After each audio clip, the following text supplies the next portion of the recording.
ask this question because I had like 20 people ask me. Hellboy. I've heard of him. There's the deal with Universal and Legendary. Do you think a threequel is more likely now?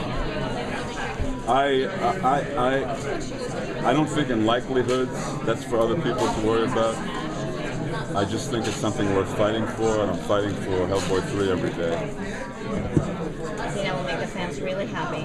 I do know that Thomas Tull is a very big fan of Guillermo.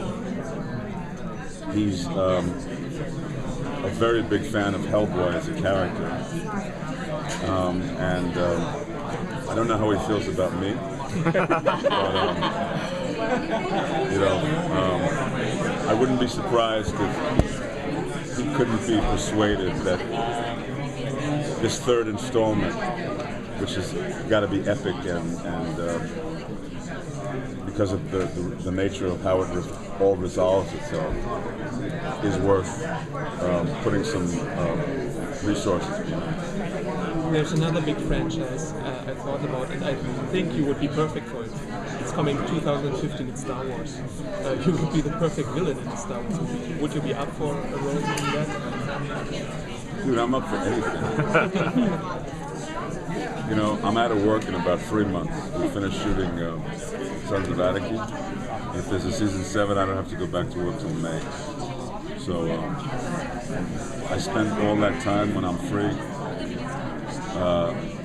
Instead of vacationing, I'm working on other movies. And I love working. And I love working on characters that are really unique, really interesting, really smart, and have a kind of a stink to them. Just hearing your voice gives me goosebumps, So you would be really perfect for it. I hope you're directing the movie. So how many films with Charlie Hunnam do you have this year lined up? You've seen them all. Wow, you guys were like on a roll. Yeah. How do you choose the projects you want to work on? Is it just mainly character, or a combination of like who the director is and the cast? The projects, strangely enough, I'm not in control of my career as much as people give me credit for being. The projects choose me.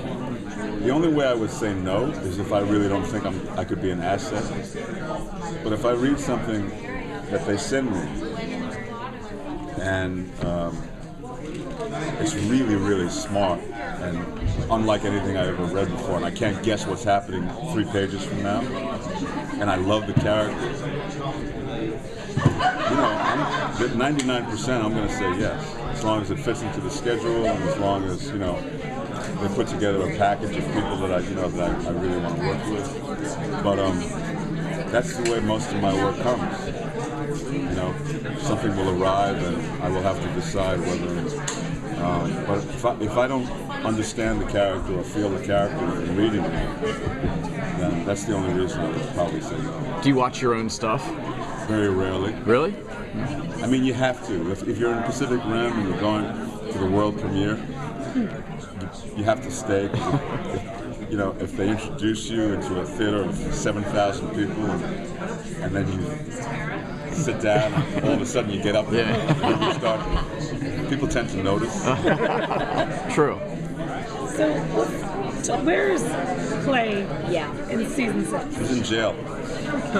Okay, so mentally instead of physically. He's waiting.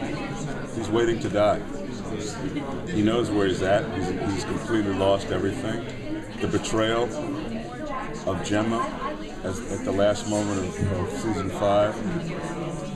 As good a chess player as he is, and as much as he's able to see the board and what is possible and be 3 or 4 steps ahead of everybody, he never could have conceived that she would do what she did to him. So she breaks it. The one thing that season 5 was like him separating what was important from what was unimportant. I'm willing to lose this, I'm willing to lose him, I'm willing to lose that, but that's the one thing I'm not willing to lose. And he spends the entire last half of season 5 seducing Gemma back into his life. Is he planning his And that vengeance? failure is worse than anything that could have ever happened to him. So season 6 is going to be, you're going to see a man with no choices, and a man who's completely no longer in control of his destiny on any level, except the spiritual one. But is he still planning his vengeance, or? Well, that's why you tune in. I don't want to give too much away. Sorry.